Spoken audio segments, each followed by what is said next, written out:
আসসালামু আলাইকুম ওয়া রাহমাতুল্লাহি ওয়া বারাকাতুহু। এখানে আসার তৌফিক দিয়েছেন কে? সবখানে প্রশংসা করব কার? মানুষের ঘর ভাঙার সময় প্রশংসা করব কার?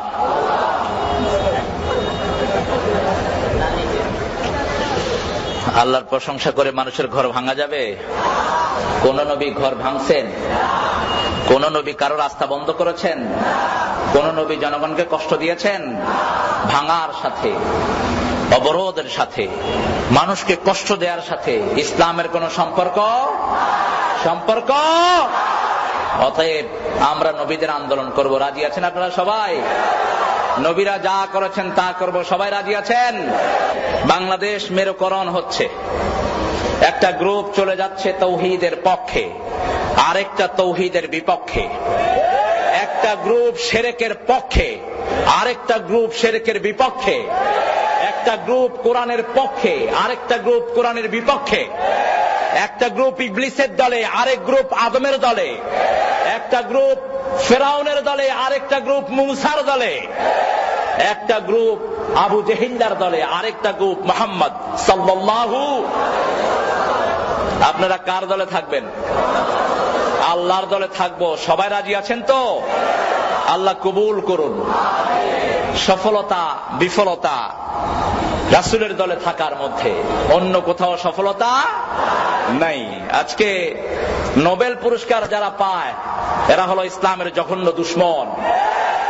এই পর্যন্ত নোবেল পুরস্কার যতজনকে দেওয়া হয়েছে সবগুলো ইসলামের জাতীয় দুশমন। উপমহাদেশ থেকে ইংরেজরা যখন 1000 কোটি টাকা ছিনিয়ে নিয়েছিল, সে সময় রবি ঠাকুরকে তারা কিছু টাকা দিয়ে নোবেল পুরস্কার দিয়ে ধন্য করেছে। সে সময় ইংরেজ বিরোধী আন্দোলন চলছিল, রবি ঠাকুর ইংরেজদের পা চাটা একজন গোলাম ছিলেন। অন্যদিকে নজরুল ছিল ইংরেজদের বিরুদ্ধে তৌহিদের পক্ষে, ঠিক কিনা? নজরুল তখন বলেছিল, সারা দেশ ছাড়বি কিনা বল, না ছাড়িলে কিলের চোটে হাল করিব জল। কারার ওই লৌহ কাপাট ভেঙে ফেল কর্রে লপাট, রক্ত জামাট শিকল পূজার পাষাণ ভেদি। একই সাথে এই নজরুল লিখেছে, আল্লাহ আমার প্রভু আমার নাহি নাহি ভয়, আমার কিসের শঙ্কা, কোরআন আমার ডঙ্কা, ইসলাম আমার ধর্ম, মুসলিম আমার পরিচয়। আলহামদুলিল্লাহ বলেন। আর রবি ঠাকুর ওই সময় লিখছিলেন, আমারও পরানো যাহা চায় তুমি তায় তায় গো, তোর চরণ তলে ঠেকাই মাথা। নাউজুবিল্লাহ বলেন। সেজন্য তারা তাকে নোবেল পুরস্কার দিয়েছে। এখন একজনের চেহারা খুব দেখা যায় টেলিভিশনে। বাংলাদেশের মহিলাদেরকে বিভৎস করার জন্য, গ্রামে গঞ্জে সুদের মতো কবিরা গুনাহকে পৌঁছে দেওয়ার জন্য সবচেয়ে বড় অবদান যিনি রেখেছেন তার নাম হলো ডাক্তার ইউনূস। সুদ এত বেশি কোন ব্যাংকে নাই যত বেশি গ্রামীণ ব্যাংকে, এবং এই সুদ দিয়ে তিনি মানুষের বাড়িঘর ভেঙে নিয়েছেন। এটার অসংখ্য নজির আছে। যদি ইসলাম থাকতো, হাজার হাজার জিনার দায়ে তাকে শাস্তি দেয়া হতো। আল্লাহ আমাদেরকে সঠিক সমঝ দান করুক, আমরা বলি আমিন। আমার নবী বলেছেন, একটা কাজে সুদের খায় 42 বার মায়ের সাথে জিনার গুনাহ তার আমলনামায় ওঠে। এই অপকর্মের সাথে যে জাতিকে লিপ্ত করেছে তার জন্য আমাদের কোনো শ্রদ্ধা থাকতে। মুমিন কারা, এই সংজ্ঞাটা আমাদের নিতে হবে কোরআন থেকে। কে বলবেন? কে বলবেন? আল্লাহ বলবেন। যেহেতু মুমিন নাম আল্লাহই রেখেছেন, মুমিন নামে একটা সূরাও কোরআন শরীফে দিয়েছেন, আবার মুমিনুন নামেও সূরা দিয়েছেন। এক বচনও আছে, বহু বচনও আছে, কিন্তু শুধু সূরা কাফের নাই, কাফেরুন আছে। কাফেরুনদের জন্য ছোট্ট একটা সূরা দিলেন। বিশ্বনবী প্রতিদিন ফজরের নামাজে সুন্নতের সময় এই সূরাটা তেলাওয়াত করতেন, কারণ কাফেরদের সাথে আমাদের কি আন্ডারস্ট্যান্ডিং হবে, কি ভূমিকা আমরা তাদের সাথে রাখবো, সেই নীতিমালা নির্ধারণ করে দিয়েছেন কে? একই সাথে সূরা কাফিরুন পড়তেন আর সূরা ইখলাস পড়তেন। আবার রমজানুল মুবারকে যখন বিতরের নামাজ পড়তেন সেই সময় প্রথম রাকাতে পড়তেন সাব্বিহাসমা রাব্বিকাল আলা, দ্বিতীয় রাকাতে পড়তেন কাফিরুন, তৃতীয় রাকাতে পড়তেন কুল হুয়াল্লাহু আহাদ আল্লাহুস সামাদ লাম ইয়ালিদ ওয়া লাম ইউলাদ ওয়া লাম ইয়াকুল লাহু কুফুয়ান আহাদ। কার পরিচয়? আরো চিৎকার করে বলেন, আল্লাহর পরিচয়। ঈমানের প্রথম শর্তই হলো কালেমার ঘোষণা। এই কালেমার ঘোষণা দিতে হবে তিনটি পর্যায়ে, ইকরার বিল লিসান, তাসদীক বিল জানান, আমল বিল আরকান। একজনে কালেমার ঘোষণা দিল, তার হৃদয়ের মধ্যে এটার বিশ্বাস থাকবে, যখনই সে কালেমার ঘোষণা দিল ফজরের আযান হলে আর সে বাড়িতে ঘুমিয়ে থাকতে পারবে না। যখনই নামাজের আযান হলো কালেমার সাথে সাথেই নামাজের ঘোষণা দিয়েছেন কে? আল্লাহ বলছেন শুনো আমি কি দিয়েছি, ঈমানের বহির প্রকাশের জন্য কি দিয়েছি শোনো। আল্লাযীনা ইউমিনুনা বিল গায়বি ওয়া ইউকিমুনাস সালাতা ওয়া মিম্মা রাযাকনাহুম ইউনফিকুন। ঈমান আনার সাথে সাথে নামাজ কায়েমের আন্দোলন করবা। যেই দলে নামাজ আছে, যেই দলের নেতা নামাজি, কর্মীরাও নামাজি, যেই দল নামাজকে রাষ্ট্রীয় মর্যাদায় আনতে চায় সেই দল করার কথা বলেছেন কে? আপনারা সেই দল করতে রাজি আছেন না নাই? কে কে রাজি? দুই হাত তুলে লোকে দেখাও।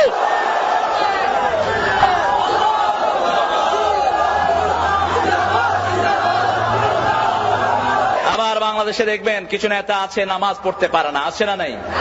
আমার এক নেতার সাথে দেখা হলো, বললাম ভাই ফজরের নামাজ পড়েছেন? কয় হুজুর এটা না পড়ে পারি। বললাম কয় রাকাত? কয় 6 রাকাত। বললাম ফজরের নামাজ 6 রাকাত? আচ্ছা খুব ভালো, তো আপনি দোয়া কুনুত পারেন তো? কয় পারি না। মানে? বললাম কোন নামাজে পড়ে? কয় জানাজার নামাজে পড়ে। বললাম দোয়া কুনুত পড়ে জানাজার নামাজে? কয় হুজুর জানাজার নামাজেই তো পড়তে হয়। আমি বললাম তোর বাপ মারা গেলে তুই দোয়া কুনুত পড়িস তোর বাপের জানাজায়? কয় বাবা আগেই মারা গেছে। কত বড় পোড়া কপাল এগুলো। আল্লাহ এই সব নেতা থেকে আমাদেরকে হেফাজত করেন।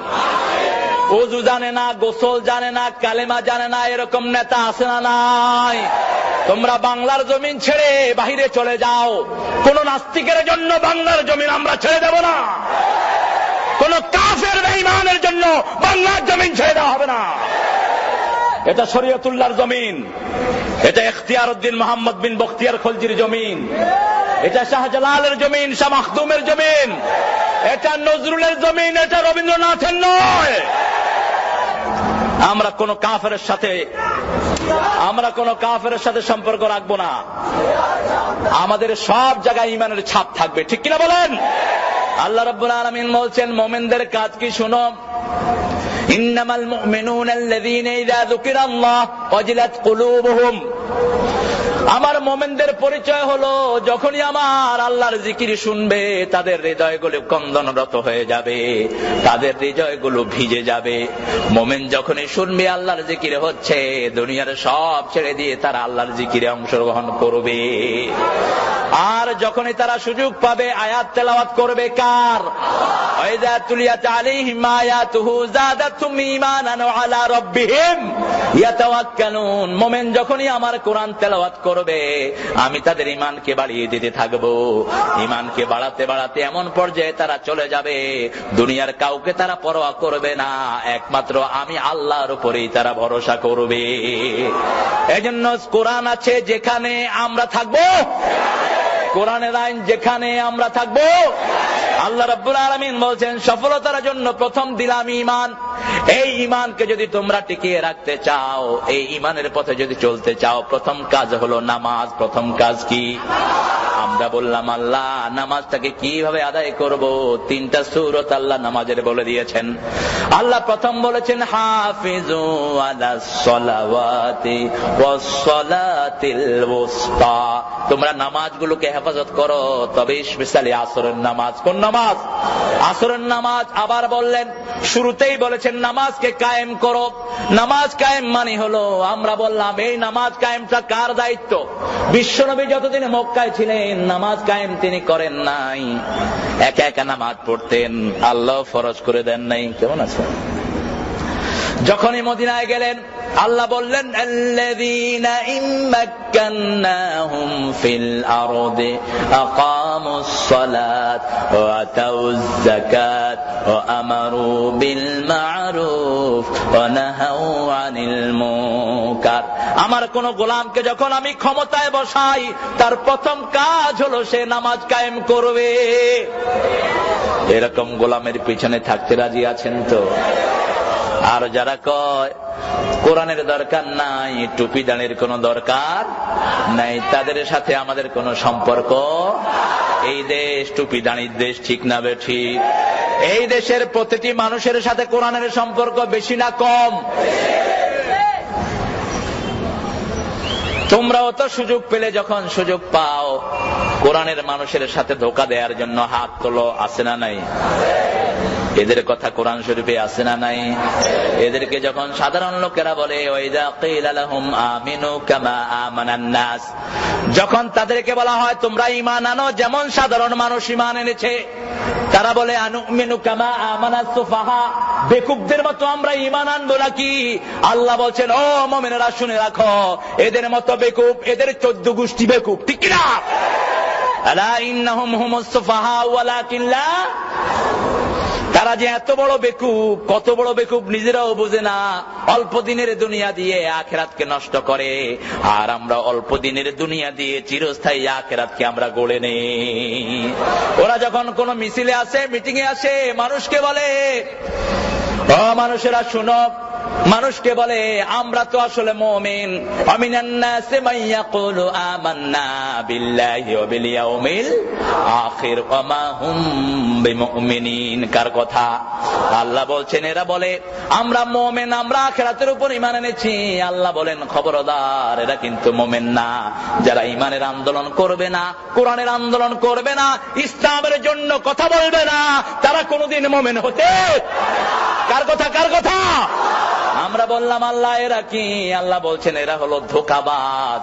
ইউখাদিউনাল্লাহ, পড়েন ইউখাদিউনাল্লাহ ওয়াল্লাযীনা আমানু ওয়া মা ইয়াখদাউনা ইল্লা আনফুসাহুম ওয়া মা ইয়াশউরুন। এরা হলো ধোঁকাবাজ, আল্লাহকে ধোঁকা দেয়, মুমিনদেরকে ধোঁকা দেয়।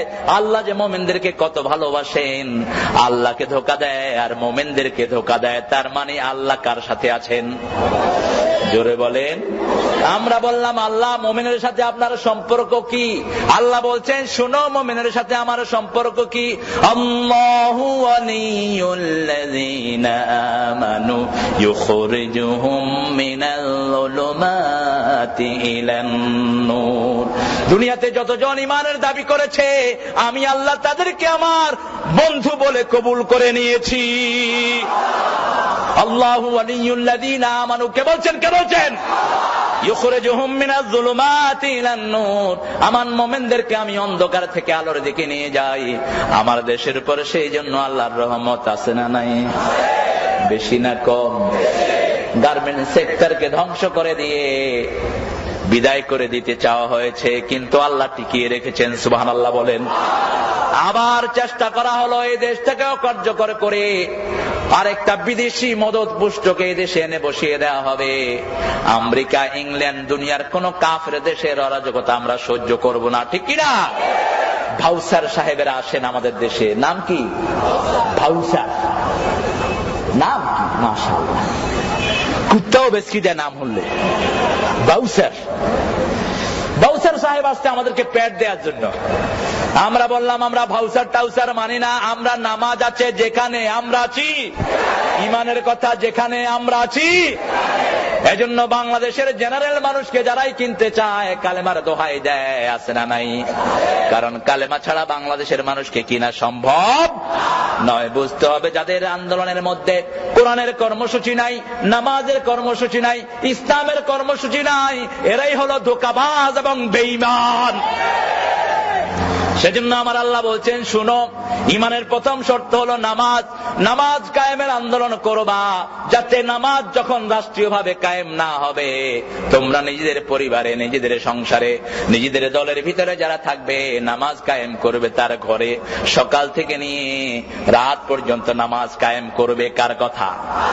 আর ফজরের সময় বেশি করে কোরআন পড়বে। এই দুইটা গুণ যার মধ্যে আমি আল্লাহ পাবো, কিয়ামতের ময়দানে এই কোরআন তার জন্য সাক্ষী হয়ে যাবে।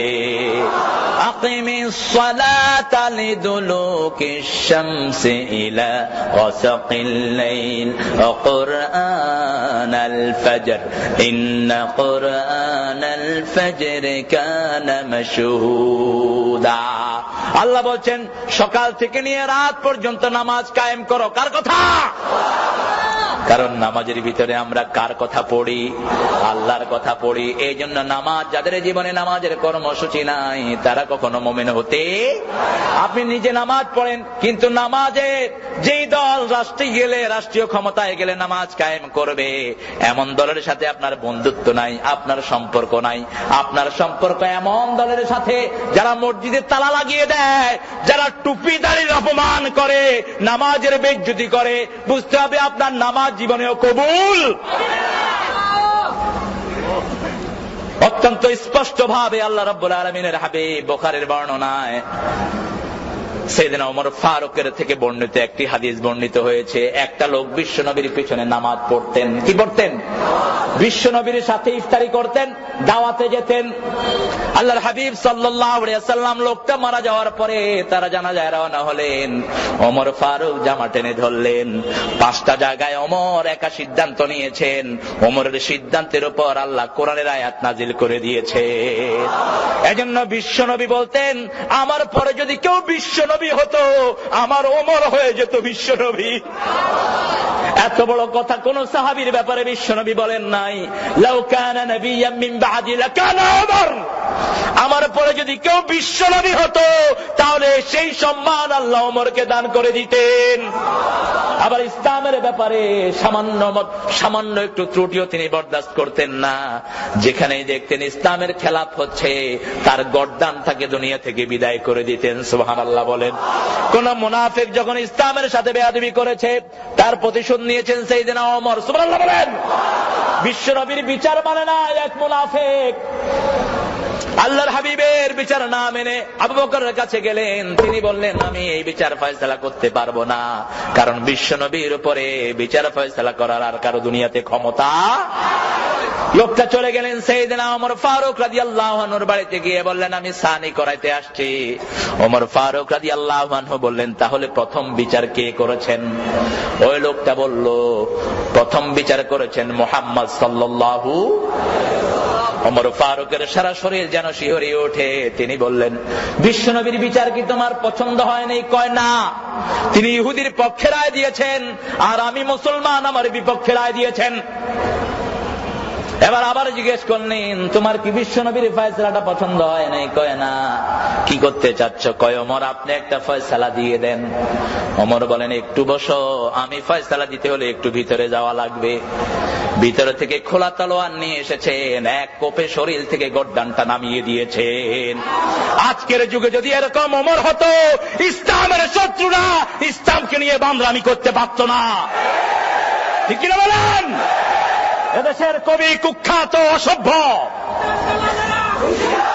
কুখ্যাত কবি আমার নবীকে গালি দিয়েছে। এক কবি, এক সাহিত্যিক মারা যাওয়ার 5 বছর আগে বলেছে, আমার নবী নাকি চরিত্রহীন ছিল। যেই নবীর ব্যাপারে সারা কোরআন আল্লাহ অক্ষ করে দিয়েছেন। আল্লাহ নিজের সিফতি নাম বিশ্ব নবীর চরিত্রের জন্য ব্যবহার করেছেন। আল্লাহ আজিম শব্দটি কোন নবীর চরিত্রের জন্য ব্যবহার করেন নাই, বিশ্ব নবীর চরিত্র ছাড়া। এমন চরিত্র আল্লাহ দিলেন, কিয়ামত পর্যন্ত মানুষ অনুসরণ করে এই চরিত্রের আগামাথা করতে পারবে না। আল্লাহু আকবার। সেই নবীর ব্যাপারে যখন এত কটু কথা বলা হলো, তাকে বলা হলো সাহসী লেখক। তিনি নাকি সাহসী লেখক। এদেশের ক্ষমতাসীনরা যদি তৌহিদ বুঝতো, কোরআন বুঝতো, ওই লেখকটা বাংলাদেশে ঢুকার সাথে সাথে তাকে ফাঁসি কাস্টে ঝুলানো হতো। ঠিক কিনা? কারণ পৃথিবীতে যারা বিশ্বনবীর বিরুদ্ধে কথা বলে, দুনিয়াতে বেঁচে থাকার তাদের কোনো অধিকার। আল্লাহর হাবিব সাল্লাল্লাহু আলাইহি ওয়াসাল্লামের বিরুদ্ধে এত বড় কথা কোন ইহুদি, কোন খ্রিস্টান, কোন বেঈমানও কখনোই বলতে পারে নাই। তার মৃত্যু হলো জার্মানে। লোকটার নাম জানেন তো আপনারা? কি নাম? অজাত। আমি গত রমজানে আমার প্রোগ্রাম ছিল ইংল্যান্ডে, সেখানে এই যে রমজানটা গেল 15, তো ওই রমজানে একটা প্রোগ্রাম ছিল ইংল্যান্ডে, ইউরোপিয়ান সব মসজিদের ইমাম যারা মসজিদ কন্ট্রোল করেন এদের। তো জার্মান থেকে যারা এসেছে আমি তাদেরকে জিজ্ঞেস করলাম, how did he die? This atheist, এই নাস্তিকটা কেমনে মারা গেছে? তো তারা বললো যে হি ড্রাগ ভাইগ্রা। ভাইগ্রা একটা মদ আছে যেটা খেলে শরীর গরম হয়। এখন গরম হওয়ার জন্য শরীরে ওই তাপ সহ্য করার ক্ষমতা থাকার দরকার আছে না নাই? জোয়ান বয়সে যেটা খাইবে সেটা খেয়াল আছে বুড়া বয়সে। এই গরমের উপরে গরম গেছে পরে এখন পাঁচ তো আর গরম হয় না, ভিতরে যেটা ছিল সব শেষ। গরম হওয়ার জন্য খায়া এমন গরম হয়েছে, গরমের ছোট ফুটুস মরে পড়েছিল হোটেলের ভিতরে। এরপরে ঢাকা বিশ্ববিদ্যালয়ের মসজিদের ইমাম সাহেবকে ফোন করা হলো যে লাশ আসতেছে, হুজুর আপনাকে জানাজা পড়াইতে হইবে। হুজুর যখন টের পাইলেন যে লাশ আসতেছে, হুজুর গিয়ে উঠছেন বাড়ি। এরা ফোন করলো তার বন্ধুরা, সাহসী লেখক বলে যারা তারে পরিচয় দিয়েছেন, একটা লোক ইন্না লিল্লাহ পর্যন্ত পড়ে নেই বেয়াদবের জন্য। এরপরে যখন আসলো লাশ, হুজুর বাড়ি চলে গেছেন, বরিশালের সোজা সরল মানুষ। কয় হুজুর আপনি কই? কয় মুই বাড়ি আইছি বলছো। কয় আপনি বাড়ি গেছেন মানে? কয় মোর অসুখ হয়েছে বলছো। তো কি অসুখ হয়েছে হেই আমার আল্লাহ জানে। কার কি অসুখ হয় এটা তো আল্লাহ জানে। আলহামদুলিল্লাহ বলেন। আমাদের সমাজের ইমামরা হলো সবচেয়ে নির্যাতিত, সবচেয়ে সরল, ঠিক কিনা বলেন? আমাদের দেশের ইমামদের মর্যাদা যদি আমরা ইমামের মর্যাদায় দিতে পারতাম, বাংলাদেশে ইসলামের অবস্থা আরো অনেক ভালো হয়ে যেত। ব্যক্তিত্ব সম্পন্ন কিছু ইমাম এখনো আল্লাহর জমিনে আছে না নাই? জানাজার জন্য গোসল হয়েছে কিনা আল্লাহ ভালো জানে, কারণ গোসলটা দিবে কে? যা খাটনিয়া ধরছে সব কয়টা নাস্তিক আর বেনামাজি। ঠেলায় পড়ে জানাজার নামাজের আয়োজন। এরপরে মুয়াজ্জিন সাহেব ঘুমানো ছিল, মুয়াজ্জিন সাহেবেরা ডাইকা উঠাইছে, উঠ নামাজটা পড়। নামাজ পড়ানোর পরে ইমাম সাহেবরা ধরলো যে নামাজ পড়াইলি কেন? কয় কি পড়াইছি আমি জানি, এর আমার আল্লাহ জানে। বিশ্বনবী জানাজা পড়েন এক লোকের, কে পড়েছেন?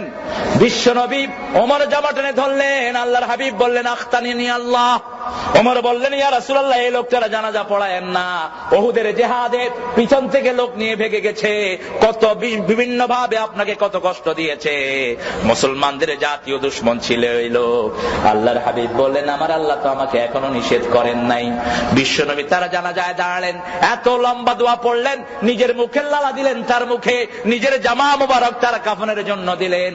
আল্লাহ বললেন নবী, একবার না দুইবার না 70 বার যদি লাউ তাস্তাগফিরুনা 70 মাররা লান ইয়াগফিরাল্লাহু যুনুবা, যদি 70 বারও তার জন্য আপনি মাপ চান, আল্লাহ তার জীবনের গুনাহ মাফ করবে না। কারণ নামাজ পড়তো আপনার পিছে, সব করতো আপনার সাথে, কিন্তু তার নেতা ছিল মুশরিক। নেতা ছিল কে? তার দল ছিল কোরআন বিরোধী দল। অতএব এই কোরআন বিরোধী লোক কোনদিন আপনার সাথে কবুল হতে পারে না। সেজন্য আমার আল্লাহ বলছেন প্রথমে তোমার নেতা ঠিক করে নিবা, কোন নেতার পিছনে যাবা। কিয়ামতের ময়দানে সূরা বনী ইসরাঈলে আল্লাহ বলছেন আমি কোন মানুষকে একাকী ডাকবো না। ইয়াউমা নাদউ কুল্লু উনাসিন বিইমামিহিম, আমি প্রত্যেক মানুষকে তার ইমাম সহকারে ডাকবো। কার কথা? ইমামকে আগে ডাকবো, কোন নেতার পিছনে চলেছে সেই নেতাকে আগে ডাকবো, তারপরে কর্মীদেরকে ডাকা হবে। নেতা সাহেব আসবেন, জীবনেও পশ্চিম দিকে ফিরে আসার খায় নেই, এরকম নেতা আছে না নাই? কমিউনিস্ট আছে না নাই? নেতা সাহেব আসবে, আরে সর্বনাশ। কর্মীদেরকে আল্লাহ বলবে দোকান ভাঙছিলি কেন? কই এইটা কইছে। ওই মানুষের কষ্ট দিয়েছিলি কেন? এই যে নেতা কইছে ইন্না সাদাতানা ওয়া কুবারানা ফাআদাল্লানা, আমাদের এই নেতাগুলো আমাদেরকে গোমরা বানিয়েছে, আমাদেরকে পথভ্রষ্ট করেছে, মানুষকে অত্যাচারিত করার জন্য সব সময় কুমন্ত্রণা দিছে। নামাজের কথা বলে নাই, রোজার কথা বলে নাই, মানুষের উপরে স্থানের কথা বলে নাই। কথাগুলো কোরআন শরীফে আছে না নাই? এবার নেতাগুলো কি জবাব দিবে সেটাও সূরা ইব্রাহিমে আল্লাহ তুলে দিয়েছেন। আল্লাহ বলছেন নেতাগুলো সেই দিন বলবে ফালা তালুমুনি, পড়েন ফালা তালুমুনি ওয়ালুমু আনফুসাকুম, আমাদেরকে বৎসরা দিও না, আমরা তো তোমাদেরকে কোরআন দিয়ে ডাকি নাই, হাদিস দিয়ে ডাকি নাই, সাহাবীদের চরিত্র দিয়ে ডাকি নাই, নবীদের কথা দিয়ে ডাকি নাই, কোন মুমিনের উপমা দিয়ে ডাকি নাই। দাউতুকুম ফাস্তাজাবতুম লি, এমনি ডাক দিয়েছি, দলে দলে আমাদের ডাকে সাড়া দিয়েছো, এখন কেন আমাদেরকে দোষারোপ করো? আছে না নাই? এবার কর্মীরাও হতাশ, নেতারাও হতাশ। এবার বলবে আল্লাহ যেহেতু জাহান্নামে যেতেই হবে, রব্বানা, পড়েন রব্বানা আরিনাল্লাযীনা আদাল্লানা মিনাল জিন্নি ওয়াল ইনস নাজআলহুমা তাহতা আকদামিনা লিয়াকুনা মিনাল আসফালিন। ও আমাদের রব, show us those leaders, show us those people who make us stray, ওই লোকগুলোকে দেখায়া দেন যারা আমাদেরকে গোমরা করেছে, আমাদেরকে তৌহিদের পথে আসতে দেয় নাই, নামাজের পথে আসতে দেয় নাই, আযানের পথে আসতে দেয় নাই, ঈমানের পথে আসতে দেয় নাই। আল্লাহ আমাদেরকে ওই সমস্ত নেতাগুলো থেকে আপনি হেফাজত করেন। সেজন্য নামাজ আছে যেখানে আমরা থাকবো, 5 ওয়াক্ত নামাজ কোনদিন ছেড়ে দেব না। রাজি আছেন তো? কারা কারা একটু আল্লাহকে দেখান, বলেন হে আল্লাহ, জীবনে আর কোনদিন 5 ওয়াক্ত নামাজ, ফরজ রোজা, ফরজ পর্দা, ফরজ ওজনে সঠিক দেয়া ছেড়ে দেব না। আমিন ইয়া রাব্বাল আলামিন। আমাদের মিছিলগুলোতে তার তাকবীর থাকবে কার? আরো জোরে বলেন কার? কারণ নামাজে যেটা সমাজেও ও নামাজি, কোরআন দিয়ে নামাজ পড়ো, সমাজ কেন গড়ো না? বলেন ও নামাজি, কোরআন দিয়ে নামাজ পড়ো, সমাজ কেন গড়ো না? সমাজের কথা এই কোরআনে আছে না নাই? 5 ওয়াক্ত নামাজ এমন ভাবে আল্লাহ সেট করেছেন, 1 ঘন্টার জন্য যেন আপনি বাহির হয়ে না যান। আবার বিশ্বনবী সুসংবাদ দিয়েছেন, ফজরের নামাজ পড়ে যখন যোহর পড়তে যান, মধ্যখানে যেই গুনাহগুলো হয়েছে, ওযু করার সাথে সাথে হাতের গুনাহ আল্লাহ মাফ করে দেয়। মুখে পানি দেওয়ার সাথে মুখের গুনাহ মাফ হয়ে যায়, পায়ে পানি পড়ার সাথে সাথে পায়ের গুনাহ মাফ হয়ে যায়। আবার 1 জুমা পড়লেন আরেক জুমা পর্যন্ত গুনাহগুলো কাফফারা হয়ে যায়। এই অবস্থায় যদি আপনি তওবা করেন, একদম মাসুম করে আল্লাহ বের করে দেয়।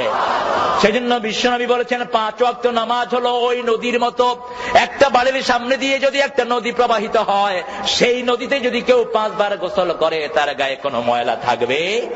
একবার গোসল করলেই তো ময়লা পরিষ্কার।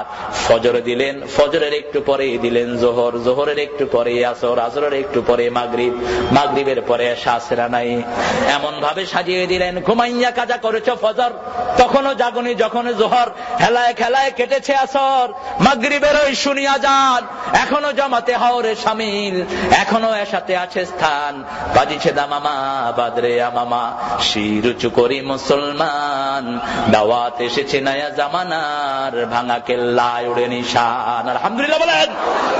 আমাদের জীবন হলো নামাজ, জীবন আগে না নামাজ আগে? কে বলেছেন? কে বলেছেন? আল্লাহ বলছেন বিশ্বনবী 5 ওয়াক্ত নামাজে তাকবীরে তাহরিমা বেঁধে এই আয়াতটা পড়তেন। পড়েন কুল ইন্না সলাতি ওয়া নুসুকি ওয়া মাহইয়ায়া ওয়া মামাতি লিল্লাহি রাব্বিল আলামিন। বলো আমার নামাজ, আমার কুরবানি, আমার জীবন, আমার মৃত্যু সবটা কার জন্য দিলাম? সে আল্লাহ বলছেন গোলাম, নামাজ কায়েম করবা, নামাজ হেফাজত করবা, আর নামাজ যখন পড়বা তোমার হৃদয়ের অবস্থাটা কি হবে শোনো। ওয়াল্লাযীনা হুম ফি সালাতিহিম মুখাশিউন। খুশু খুজু মানে স্থিরতা, খুশু খুজু মানে কার ভয়? একজন সাহাবী নামাজে দাঁড়িয়েছেন, নামাজে দাঁড়িয়ে জামা লাড়তেছেন, দাড়ি লাড়ছেন। আল্লাহর হাবিব সাল্লাল্লাহু আলাইহি সাল্লাম বললেন লাউ খাশিয়াত কলবাহু লা খাশিয়াত জাওয়ারিহু। তার হৃদয়ে যদি আল্লাহর ভয় থাকতো, তাহলে অঙ্গ প্রত্যঙ্গের মধ্যেও ভয় থাকতো। সুবহানাল্লাহ বলেন। সেজন্য নামাজের জন্য ভয় করব কাকে? সবখানে ভয় থাকবে কার? নাকি মানুষের, নাকি র্যাবের, নাকি বিডিআর, নাকি আমেরিকার বাঁদরদের? ভয় রাখবো কার? জীবন হলো ওয়ান টাইম, বারবার জীবন পাবো না, একটাই জীবন, ইমানের উপরে থাকবো। রাজি আছেন না নাই? সেজন্য ইমানের রাস্তায় যত কষ্টই আসুক না, আমরা সেই রাস্তা ছাড়বো না। কারণ দুনিয়াতে আমরা কেউ থাকতে আসিনি, নামাজের সমাজ কায়েমের জন্য যত কষ্টের দরকার আমরা করতে রাজি আছি না নাই? নিজেরা নামাজ ছাড়বো না, নিজেরা মসজিদগুলো আবাদ করব। আল্লাহর হাবিব সাল্লাল্লাহু আলাইহি সাল্লামের মাধ্যমে আল্লাহ হাদিসে কুদসিতে বলছেন, দুই প্রকার লোকের জন্য এই দুনিয়াটাকে আমি টিকিয়ে রাখি। এক হলো আমিরুনাল মাসাজিদ, আর দ্বিতীয় হলো মুস্তাগফিরিনা বিল আসহার, যারা মসজিদকে আবাদ করে আর যারা শেষ রাতে তাহাজ্জুদের সময় উঠে গুনগুন করে গুনার জন্য আল্লাহর কাছে কাঁদে। আল্লাহ এই দুই দলের মধ্যে আমাদেরকে শামিল করে দেন। আল্লাহ বলেও দিয়েছেন, শুনো আমার মুমিনের কাজ শুনো, ইন্নামা ইয়া'মুরু মাসাজিদাল্লাহি মান আমানা বিল্লাহ, যারা ঈমান এনেছে তারা মসজিদ আবাদ করবে। কে বলছেন? মসজিদের জন্য আমাদের মহাব্বত আছে না নাই? বিশ্বনবী বললেন, কলিজার টান যদি মসজিদের সাথে থাকে, কলবুহু মুআল্লাকুন ফিল মাসাজিদ সাবআতুন ইযিল্লুহুমুল্লাহু ইয়াওমা লা যিল্লা ইল্লা যিল্লু, ইমামুন আদিলুন শাবুন নাশা ফি ইবাদাতিল্লাহি আযজা ওয়া জাল, রাজুলুন কলবুহু মুআল্লাকুন ফিল মাসাজিদ। বুখারী মুসলিমের হাদিস। কোরআনের পরে যে হাদিসের মর্যাদা, সেই হাদিসে আবু হুরায়রার বর্ণনায় বিশ্বনবী বলছেন, 7 ব্যক্তিকে আল্লাহ আরশের ছায়াতলে ছায়া দিবেন। আল্লাহ আমাদেরকে সেখানে জায়গা করে দিয়েন। এর মধ্যে প্রথম হলো ইমামুন আদিল, ইনসাফগার ইমাম। 2 নম্বর হলো যেই যুবক যৌবন বয়সে আল্লাহর ইবাদত করে। আর 3 নম্বর হলো যার কলিজাটা মসজিদের সাথে ঝুলে থাকে। সুবহানাল্লাহ বলেন। যখন যেখানেই থাকুক, আযান হলে সবার আগে কি? সবার আগে কি? আরো জোরে বলেন। সবার আগে নামাজ। আমাদের জাতীয় কবি বেচারার জন্য আমি দোয়া করি, নিজে খুব ভালো নামাজি ছিলেন না, কিন্তু মসজিদের জন্য তার হৃদয় আছে না নাই? আল্লাহর কাছে বললেন, আল্লাহ খুব বেশি নামাজে যেতে পারি নাই, কিন্তু যেই দিন আমি দুনিয়া থেকে বিদায় নেব, আমার কবরটা যেন হয় মসজিদের পাশে। মসজিদের পাশে আমার কবর দিও ভাই, যেন গোরে হতেও মুয়াজ্জিনের আযান শুনতে পাই। আমার গোরের পাশে দিয়ে ভাই নামাজিরা যাবে, পবিত্র সেই পায়ের ধ্বনি এ বান্দা শুনতে পাবে। গোর আযাব থেকে গুনাহগার পাইবে রেহাই, মসজিদের পাশে আমার কবর দিও ভাই। মসজিদ কেন্দ্রিক কোন কবর হতে পারবে না। সব ইসলামের ইমামরা একযোগে বলেছেন, কবর কেন্দ্রিক কোন মসজিদ হতে পারবে না। বিশাল এক সুফির কবর, সেই কবর পুরোটা জুড়ে আছে তার মাজার। চিকন একটা লাইন করে আপনি মসজিদ বানাইছেন, যেটা কিউটের মালিক করেছে এই মূর্খটা। এই জাতীয় মসজিদ ভেঙে মাটির সাথে মিশিয়ে দেন। কবর কেন্দ্রিক কোন মসজিদ হতে পারবে না। হ্যাঁ, মসজিদ আছে, তার পাশে কবর হলো কোনো আপত্তি। যেমন মসজিদে নববীর পাশে বিশ্ব নবীর কবর আছে না নাই? বাইতুল মুকাদ্দাসের পাশে অনেক নবীর কবর আছে না নাই? সেটাতে কোনো দোষ নাই, কিন্তু কবর আগে না মসজিদ? কোনটা আগে? মসজিদ। এটা যেন খেয়াল থাকে। আপনার শেখ একজন মারা গেছে, নামাজ নাই, রোজা নাই, সারা শরীর থেকে দুর্গন্ধ, কুত্তা পচা গন্ধ করে সারা শরীর থেকে। বিশাল আল্লাহর ওলি ছিলেন তিনি, ওলিয়া আলকা। খারাসের চেয়ে খারাপ এগুলো। খারাস তো একটা প্রাণী। আল্লাহ বলেছেন, উলাইকা কাল আনআম বাল হুম আদাল। ঠিক কি বলেন? যেই খবিশের কাছে নামাজ নাই, রোজা নাই, পবিত্রতা নাই, তার সাথে ইসলামের কোন সম্পর্ক? বিশ্বনবী এত পবিত্র ছিলেন, কোন বাচ্চার মাথায় হাত দিলে ওই মাথা থেকে আতরের ঘ্রাণ বেরোতো। ইমাম বুখারী বলছেন আলাইহি রাহমা, বিশ্বনবী হাতের তালুতে আতর দিতেন, আমরা তো এখানে দেই। আমরা কোথায় দেই? এখানে দেই। বিশ্বনবী এখানে দিতেন। কারো সন্তানের মাথায় হাত দিলে সবাই বুঝতো এই শিশুর মাথায় হাত দিয়েছেন মুহাম্মদ সাল্লাল্লাহু। নামাজ আছে যেখানে পবিত্রতা সেখানে। তবে আমাদের সাথেও পবিত্রতা আছে না নাই? বিড়ি খাওয়া সুন্নত না নফল? বিড়ি আছে না নাই? বিড়ি সুগন্ধ না দুর্গন্ধ? বিড়িতে অপচয় আছে না নাই? বিড়ি যেটা খায় ওটা জামা নাড়া দিলেও জামার থেকে কিসের গন্ধ করে? আবার পায়খানার ভিতরে বৈশা বিড়ি খায়, এরকম লোক আছে না নাই? আহারে, এই বিড়ির আবিষ্কারক হলো ইহুদির বাচ্চারা। পৃথিবীর সব অপকর্মের হোতা ইহুদি এবং মুশরিকের বাচ্চারা। আর ইসলামের জাতীয় দুশমন তারা কে বলেছেন? কে বলেছেন? লাতাজিদান্না আশাদ্দান নাসি আদাওয়াতান লিল্লাযীনা আমানুল ইয়াহুদ ওয়াল্লাযীনা আশরাকু। আল্লাহ বলেছেন ইসলামের জঘন্য দুশমন, মুমিনদের জঘন্য দুশমন হলো ইহুদির বাচ্চা এবং মুশরিকের বাচ্চারা। এদের সাথে আমাদের কোনো সম্পর্ক। সেজন্য প্রত্যেক নামাজে আল্লাহ খবর নেন শিরকের সাথে কোনো সম্পর্ক আছে কিনা। আমাদের জাতির পিতার দোয়াকে নামাজের মধ্যে আল্লাহ বেঁধে দিয়েছেন, ইন্নী ওয়াজ্জাহাতু ওয়াজহিয়া লিল্লাযী ফাতারাস সামাওয়াতি ওয়াল আরদ হানিফাও ওয়া মা আনা মিনাল মুশরিকিন। আমি আমার আল্লাহর দিকে মুখ ফিরিয়ে দিলাম, যে আল্লাহ আকাশও বানিয়েছেন, জমিনও বানিয়েছেন। সুবহানাল্লাহ বলেন। আকাশের কোনো কিছুর দিকে আমি মুখ ফিরাবো না। সূর্য আমার দেবতা নয়, চন্দ্র আমার দেবতা নয়, গাছ আমার দেবতা নয়, তুলসী গাছ আমার পূজনীয় নয়, সাপ আমার নয়। এই জমিনকে, গোটা জমিন যিনি বানিয়েছেন, গোটা আকাশ যিনি বানিয়েছেন, সেই আল্লাহর দিকে আমি মুখ ফিরিয়ে দিলাম। আর অন্য কাউকে দেব না। হানিফান ওয়া মা আনা মিনাল শিরকের সাথে আমার কোনো সম্পর্ক। আবার এই যে হজে যাচ্ছে এখন মানুষ, সেই হজে যাওয়ার সময় এই স্লোগানটা আল্লাহ নিয়েছেন কি নেন নাই? আল্লাহ বলেন, গোলাম এতদিন তো চুপচাপ ছিলি, ঘুমিয়েছিলি, এখন কি জন্য আমার কাছে হজ করতে আসলি? গোলাম জবাব দেয়, লাব্বাইক লা শারীকা লাকা লাব্বাইক। ও আল্লাহ, আমি আপনার কাছে হাজিরা দিতে এসেছি।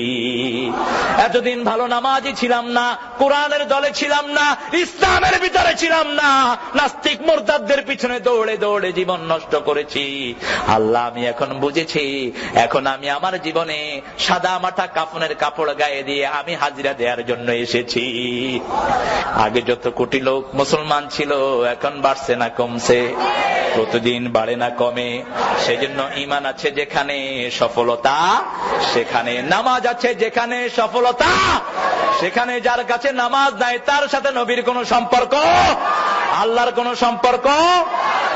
অনেক লোক আছে আমাদের সমাজে, কয় হুজুর নামাজ পড়ি না কিন্তু ঈমান খুব মজবুত। আছে না নাই? তো তোর বুকের হাড্ডির নাম কি ঈমান নাকি? তুই যদি ঘুষা দিয়া বুক ফাড়ায়ও ফালাস, তোর তো ঈমান থাকলো না। তোমাকে নামাজ পড়তে হবে। আমার নবী বলেছেন 5 ওয়াক্ত নামাজ যারা জামাতে পড়ে, ফাস্তাশহাদু বিল ঈমান, তাদেরকে মুমিনের সার্টিফিকেট দিয়ে দাও। আবার আল্লাহ বলেছেন বহু নামাজি আছে, তাদের নামাজগুলো আল্লাহর দরবারে পৌঁছে না, নামাজ পড়তে যায় কিন্তু তারা সেখানে অভিশাপ নিয়ে বাড়ি ফিরে আসে। আছে না নাই? ফাওয়াইলুল লিল, পড়েন, ফাওয়াইলুল লিল মুসাল্লিন আল্লাযীনা হুম আন সালাতিহিম সাহুন আল্লাযীনা হুম ইউরাউনা ওয়া ইয়ামনাউনাল মাউন। ওই মুসল্লিদের জন্য অভিশাপ কে বলছেন? আরো জোরে বলেন, কে বলছেন? যারা নামাজের ব্যাপারে উদাসীন, নামাজ পড়ে কি পড়ে জানে না, নামাজ পড়ে সমাজে সে আরেক বেনামাজি নেতার পিছনে চলে আসে না নাই? নামাজ পড়ে ঠিক কিন্তু সুদের আন্দোলন করে, আছে না নাই? নামাজ পড়ে ঠিক কিন্তু সুদী ব্যবসায়ী করে। আল্লাহ রাব্বুল আলামিন বলেছেন, তোমরা যদি মুমিন হতা কখনোই সুদী ব্যবসা করতে না। ঠিক না বে ঠিক? সেজন্য আমার আল্লাহ রাব্বুল আলামিন বলছেন, গোলাম যারা নামাজ পড়বে না এরা প্রথম জাহান্নামী হবে। কার কথা? কার কথা? ইয়াতাসাআলুনা আনিল মুজরিমিন মা সালাকাকুম ফি সাকার লাম নাকু মিনাল মুসাল্লিন ওয়া লাম নাকু নুতঈমুল মিসকিন। কার কথা? মুসলিমদের ব্যাপারে প্রশ্ন এসেছে। আল্লাহ বলবেন, কোরআনের ভিতরে শিখিয়ে দিয়েছেন, জান্নাতীরা যখন বলবে, ও ভাইয়েরা, তুই তো বড় ব্যবসায়ী ছিলি, তুই তো বড় নেতা ছিলি, আজকে জাহান্নামী হলি কেন? সাথে সাথে সে বলবে, এমন দল করেছি, নেতাও বেনমাজি, আমিও ছিলাম বেনমাজি। এমন দল করেছি যেই দলে নামাজের কোন কর্মসূচি ছিল না, ঠিক না বেঠিক? যেই দলে মিসকিনকে খাওয়ানোর কোন সিস্টেম ছিল না। কারণ নামাজ আছে যেখানে খাওয়া দাওয়া, যেই মাসে নামাজ বেশি, খাওয়া দাওয়া বেশি না কম? কোন মাস? আরো জোরে বলেন, খাওয়া বেশি না কম? আমি এক হুজুরকে নিয়ে ইফতারি করছিলাম, ফট করে উঠছে। বললাম, হুজুর কি হয়েছে? কয়, পাজামা রশি ছিঁড়ে গেছে। বললাম, ভাই আর খায়েন না? কয়, হুজুর অর্ধেকও খাইনি। বললাম, খান খান খান। আরেক জায়গায় দেখি একজনে বাইগুনি খাচ্ছে আর চুলকাচ্ছে। বললাম, বেগুনি খেলে ভাই চুলকালি বাড়ে? কয়, খাইতেও মজা, চুলকাইতেও মজা। রমজানের কি মজা, সুবহানাল্লাহ বলেন। এই মজা দিয়েছেন কে? রমজানের মতো যদি সারা বছর নামাজ পড়তেন, সারা বছর আপনার ঘর, আপনার বাড়িকে আল্লাহ বরকত দিয়ে ভরে দিতেন। মক্কা মদিনার বদনামি আমরা করি, অনেকেই করে, কিন্তু মক্কা মদিনার মতো ইসলাম কিয়ামত পর্যন্ত কোথাও আসবে না। মক্কা মদিনার লোকেরা পেলেই নামাজে দাঁড়ায়, সুবহানাল্লাহ বলেন। আমার নবী যখনই একটু কষ্ট অনুভব করতেন, নামাজে দাঁড়িয়ে যেতেন আর বলতেন, আমার উম্মতেরা সল্লু কামা রাআইতুমুনি উসাল্লি, আমি যেইভাবে নামাজ পড়েছি আমার মতো নামাজ পড়ো। কেউ যদি বিশ্বনবীর তরিকা অনুযায়ী নামাজ পড়ে, জীবনে কোন রোগ তাকে স্পর্শ করবে না, সুবহানাল্লাহ বলেন। নামাজের ভিতরে সব রোগের ঔষধ আছে না নাই? একটু ভালো করে নামাজ পড়ে দেখেন। 2 রাকাত নামাজ পড়েছেন আমার নবী, সারা রাত কাটিয়ে দিয়েছেন। মা আয়েশা বলছেন, আমি বিশ্বনবীকে একসাথে আমরা দুজন শুলাম, একটু পরে দেখি বিশ্বনবী আর বিছনায় নাই, তাকিয়ে দেখি তিনি কোথাও নাই। এরপরে দেখলাম তিনি ওযু করে এসে নামাজে দাঁড়িয়েছেন। আমি শুনতে লাগলাম বিশ্বনবীর তেলাওয়াত, এত সুন্দর তেলাওয়াত আল্লাহর জমিনে আর কারো হবে না। আমার নবী যখন তেলাওয়াত করতেন, কাফেররা এসে বাড়ির চারপাশে ঘিরে থাকতো। সেজন্য আমার নবী বলতেন, সুর করে যারা সুন্দর করে কোরআন পড়ে না, এরা কখনো আমার উম্মত হতে পারবে না। কোরআনের মজাই হলো তেলাওয়াত। কোরআনের মজা কি? এই যে রমজান মাসে 70-80 লক্ষ লোকের জামাত হয় মদিনা এবং মক্কায়, তেলাওয়াত শুরু হয়, হাজার হাজার লোক গুনগুন করে কাঁদতে থাকে। কোরআনের এমন মজা, যে বুঝলো না তেলাওয়াতের মজা, তার কাছে নামাজও মজা লাগবে না। কারণ নামাজের পানি হলো তেলাওয়াত, সুবহানাল্লাহ বলেন। বিশ্বনবী তেলাওয়াত শুরু করলেন, করতে করতে সূরা বাকারা শেষ করলেন। মা আয়েশা ঘুমিয়ে পড়লেন, আবার জাগলেন, দেখলেন বিশ্বনবী বাকারার শেষ আয়াত পড়ছেন আর দর দর করে চোখ বেয়ে বেয়ে পানি ঝরছে। আবার আল্লাহকে বলছেন, আল্লাহুম্মা হাসিবনি হিসাবাই, হে আল্লাহ আমার হিসাবটা আপনি সহজ করে দিয়েন। নামাজ শেষের পরে মা আয়েশা জিজ্ঞেস করলেন, ইয়া রাসূলুল্লাহ, কেন হিসাব সহজের জন্য আপনি দোয়া করেন? আল্লাহর হাবিব বললেন, এই দোয়াটা এই জন্যই করি যাতে আল্লাহ বিনা হিসাবে জান্নাত দিয়ে দেয়। কারণ আল্লাহ যদি কারো হিসাব চান, আল্লাহর কাছে হিসাব দেওয়ার ক্ষমতা দুনিয়াতে কারোই। এজন্য আল্লাহ বলেছেন, ডান হাতে যার আমলনামা দিবেন, বিনা হিসাবে আল্লাহ তাকে জান্নাত দিয়ে দিবেন। আম্মা মান উতিয়া কিতাবাহু বিয়ামিনিহি ফাসাউফা ইউহাসাবু হিসাবান ইয়াসীরা ওয়া ইয়ানকালিবু ইলা আহলিহি মাসরুরা। যার আমলনামা ডান হাতে দেয়া হবে, তাকে বিনা হিসেবে জান্নাত দিবেন। সে তার আত্মীয় স্বজনের কাছে হাসতে হাসতে চলে যাবে। আত্মীয় স্বজন বলতে বোঝানো হয়েছে ঈমান যারা এনেছে সব মুমিনরা হলাম আমরা আত্মীয়, ঠিক না বেঠিক? এই মাঠে আমরা যারা আছি, আমরা সবাই এক পরিবার। কয় পরিবার? আমার আপন ভাই যদি কালেমা না পড়ে, সে আমার পরিবার নয়। নবীর সন্তান যদি কালেমা না পড়ে, আল্লাহ বলছেন, লাইসা মিন আহলিক, লাইসা মিন আহলিক। যখন ডুবে যাচ্ছিল কেনান, সাইয়েদনা নূহ আলাইহিস সালাম বললেন, ইন্না ইবনি মিন আহলি, হে আল্লাহ এটা আমার সন্তান, আমার পরিবারভুক্ত। আল্লাহ বললেন, লাইসা মিন আহলিক।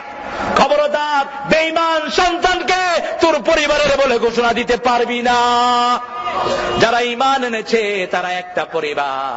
বিশ্বনবী নামাজ পড়া শুরু করলেন, মা আয়েশা বললেন সূরা বাকারা শেষ করলেন, আলে ইমরান শেষ করলেন, এরপরে বিশ্বনবী রুকুতে গেলেন, এতক্ষণ থাকলেন যতক্ষণ সূরা পড়লেন, এরপরে সিজদায় গেলেন। মা আয়েশা বলছেন জানান্তু হাত্তা কাবাদাত রূহাহু, আমার মনে হয়েছে সিজদায় বোধহয় আল্লাহর নবী দুনিয়া থেকে বিদায় নিয়েছেন। মা আয়েশা বলছেন আমি পায়ে চিমটি কাটলাম, বিশ্বনবী পা নাড়ালেন, তখন আমার মনে হলো বিশ্বনবী এখনো দুনিয়ায় জীবিত আছে। 2 রাকাত নামাজে প্রায় 5.6 পারা কোরআন পড়লেন। মুহাম্মদ সাল্লাল্লাহু সালাম ফিরানোর সময় মসজিদে নববী থেকে বেলালের আযান ভেসে আসলো। মা আয়েশা বলছেন আমি জায়নামাজে বসে দেখি আল্লাহর হাবিবের পা মোবারক ফেটে পানি এবং রক্ত বের হচ্ছে, সারা চোখ ভিজা, দাড়িগুলো ভিজা। বসে বললাম ইয়া রাসূলুল্লাহ সাল্লাল্লাহু আলাইহি ওয়াসাল্লাম গফিরা লাকা মা তাকাদ্দামা মিন যামবিকা ওয়া মা তাআখার।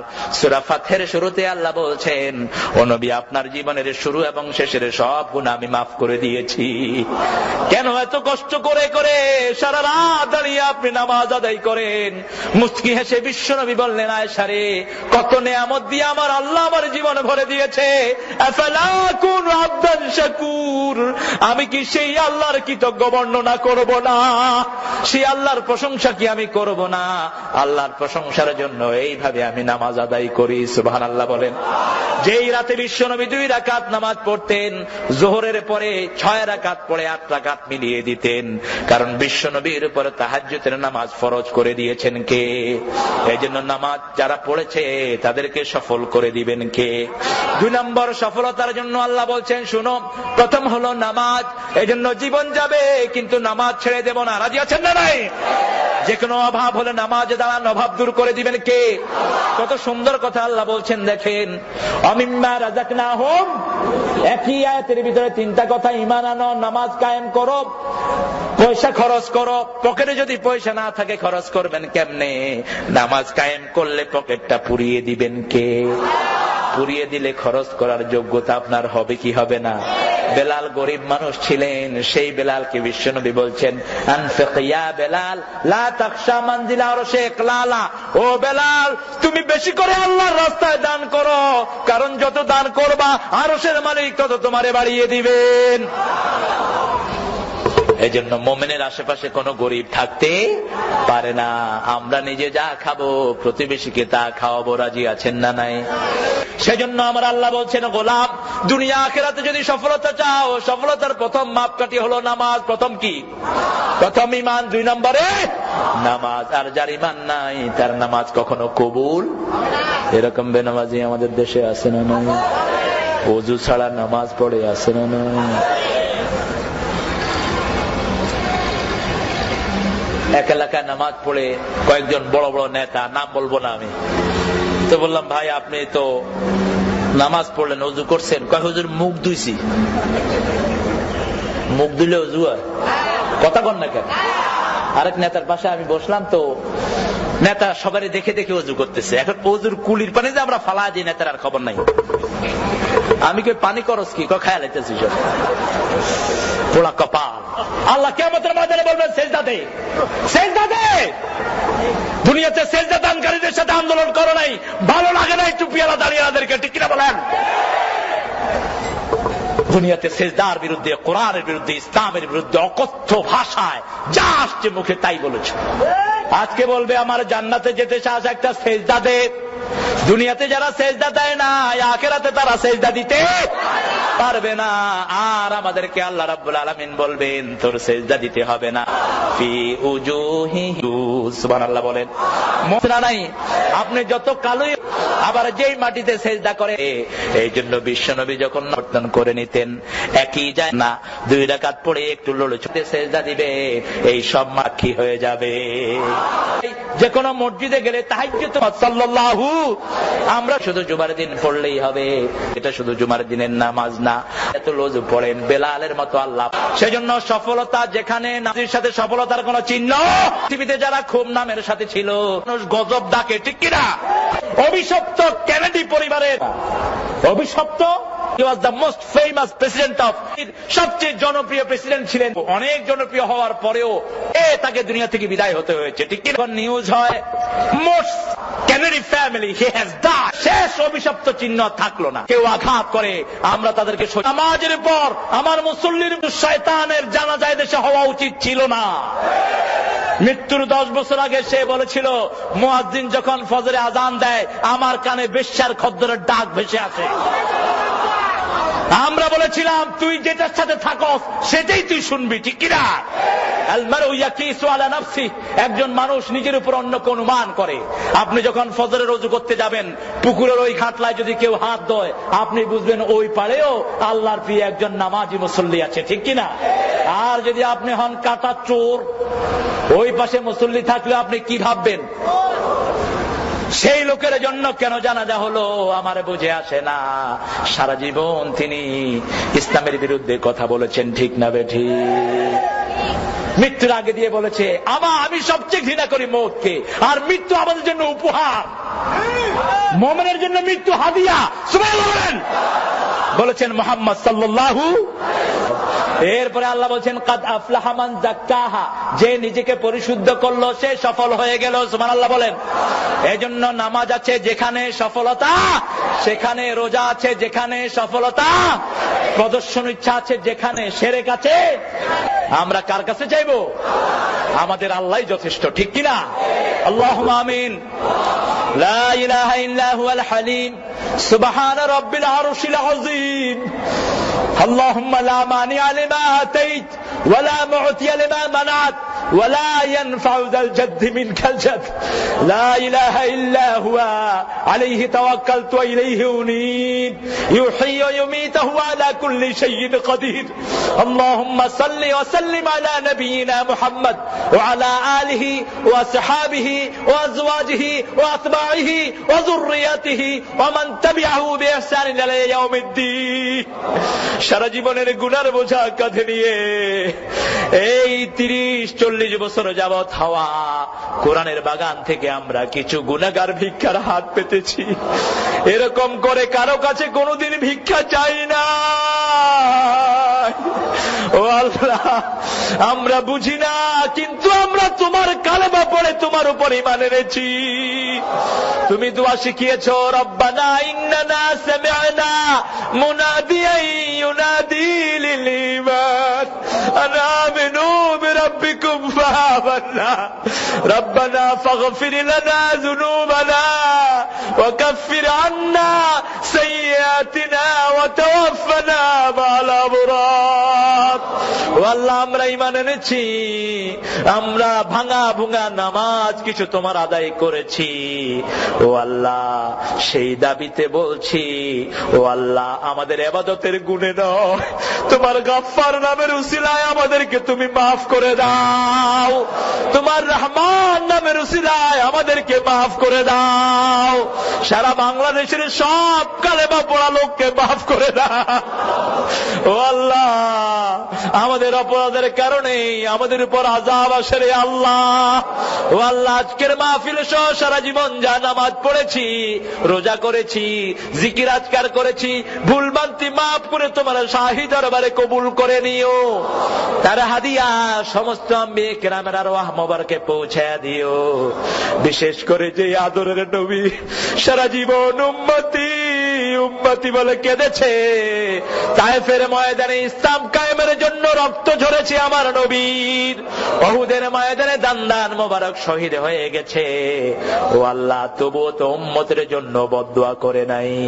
সেই নবীর রওজায় আমাদের সওয়াব পৌঁছিয়ে দাও। এ পর্যন্ত যত মুমিন মুমিনাত কবরে চলে গেছে রে আল্লাহ, এই মাহফিল যারা শুরু করেছিল তাদের অনেকেই আজকে নাই। আবার এই মাহফিল যারা শুনছে তাদের অনেক শ্রোতা আজকে কবরে চলে গেছে। ও আল্লাহ, আবার আমরা যারা এখানে বসে হাত তুলেছি, কার যারা যারা কাপড় দোকানে এসেছে জানি না, কার মৌতের খাটলিয়া তৈরি হয়ে আছে জানি না। যতজন কালেমা নিয়ে কবরে গেছে সবার রূহে সওয়াব পৌঁছায় দাও। বিশেষ করে জনম দুঃখিনী মা আমাদের যাদের নাই, সবচেয়ে আদরের বাবা যাদের বিদায় হয়ে গেছে, ও আল্লাহ, পৃথিবীর কোন সন্তান পিতামাতার হক আদায় করতে পারে না। এমন নাজুক জায়গা, তোমার ইবাদতের পরেই পিতামাতার খেদমত কি তুমি ফরজ করে দিয়েছো। পিতামাতা রাজি হলে তুমি তার উপর রাজি হয়ে যাও, পিতামাতা বেজার হলে তুমি তার উপর বেজার হয়ে যাও। দুনিয়াতে এমন আদরের জায়গা আর হয় না। গভীর রাতে যখন বাসায় ফিরতাম, দরজা খুলে দিয়ে মা আমার বুকে টেনে বলতো, বাবা তুই কেমন আছিস। আজকে খবর নেয়ার কেউ নাই। বাবা যখনই শুনতেন ঘরে গেছি, ডেকে নিয়ে জিজ্ঞেস করতো কি খেয়েছিস। ও আল্লাহ, পিতামাতার কবরকে জান্নাতের বাগান বানায়া দাও, পিতামাতার গায়ে বেহেশতের পোশাক পরায়া দাও, পিতামাতার কবরগুলোকে জান্নাতের বাগান বানায়া দাও। যাদের পিতামাতা বেঁচে আছে হায়াত দারাজ করে দাও, নেক আমলের তৌফিক দিয়ে দাও। পিতামাতার কোনো খেদমত আমরা করতে পারি নাই, তোমার কাছে তোমার শিখানো দোয়া পড়ছি, রব্বির হামহুমা কামা রব্বায়ানি সগীরা। এমন লোকের হাতে এই দেশ তুলে দিও না যারা কোরআন পছন্দ করে না, যারা ইসলামকে ভালোবাসে না, যারা তোমার নবীর সুন্নাত মানে না। এরকম লোকদেরকে আমাদের নেতা বানায়ও না। ও আল্লাহ, আমাদের দেশের মন্ত্রী যত নেতা আছে সবগুলোকে তুমি পরিশুদ্ধ বানায়া দাও। কোন চোর বাটপারের হাতে দেশটাকে দিও না। AC, OC, DC, SP, police, army, BDR সবাইকে কোরআনের হেদায়েত নসিব করে দাও। ও আল্লাহ, সারা বাংলাদেশের উপরে তোমার খাস রহমত নাজিল করো। এদেশের লোকদের তুমি ছাড়া আর কোন যাওয়ার জায়গা নাই। ও আল্লাহ, ইরাকের মাটিকে মুসলমানদের হাতে তুলে দাও, আফগানের মাটিকে মুসলমানদের হাতে তুলে দাও। যারা আমার দেশকে আফগান বানাতে চায় ওদের স্বপ্নকে চিরতরে মিটিয়ে দাও। আমার দেশটাকে তুমি মদিনার মতো কবুল করো। এদেশের লোকেরা বড় সরল, তোমার নবীর কথা শুনলেই হাত তুলে বসে থাকে। ও আল্লাহ, কিভাবে তোমার কাছে চোখের পানি ফেলে কাঁদছে একটু দেখো রে আল্লাহ। ও আল্লাহ, এই সব গোলামদের উসিলায় বাংলাদেশের সকল বিধর্মীকে কোরআনের হেদায়েত দিয়ে দাও। ও আল্লাহ, সবার হৃদয়ের জায়েজ আশাগুলো পূরণ করো। আগামী দিনগুলোতে সহিহ কোরআনের কথা শোনার তৌফিক আমার ভাইদেরকে দিয়ে দিও। হৃদয়ের জায়েজ আশাগুলো সবার পূরণ করে নিও। ছেলে মেয়েদেরকে পরীক্ষায় তুমি কামিয়াবি দিয়ে দিও। বাংলাদেশের হসপিটাল ক্লিনিক গুলোতে যত রোগী আছে ভালো করে দিও। ও আল্লাহ, না জেনে না বুঝে যারা ইসলামের বিরোধিতা করে ওদেরকে হেদায়েত দিয়ে দিও। শাহাদাতের মওত আমাদের নসিব করে দিও। ও আল্লাহ, তোমার মুমিন হওয়ার, তোমার দ্বীনের খাঁটি মুজাহিদ হওয়ার তৌফিক আমাদেরকে দিয়ে দিও। আর মালাকাল মউত যেদিন শিয়রে আসবে জবানে জারি করে দিও, লা ইলাহা ইল্লাল্লাহু মুহাম্মাদুর রাসূলুল্লাহ।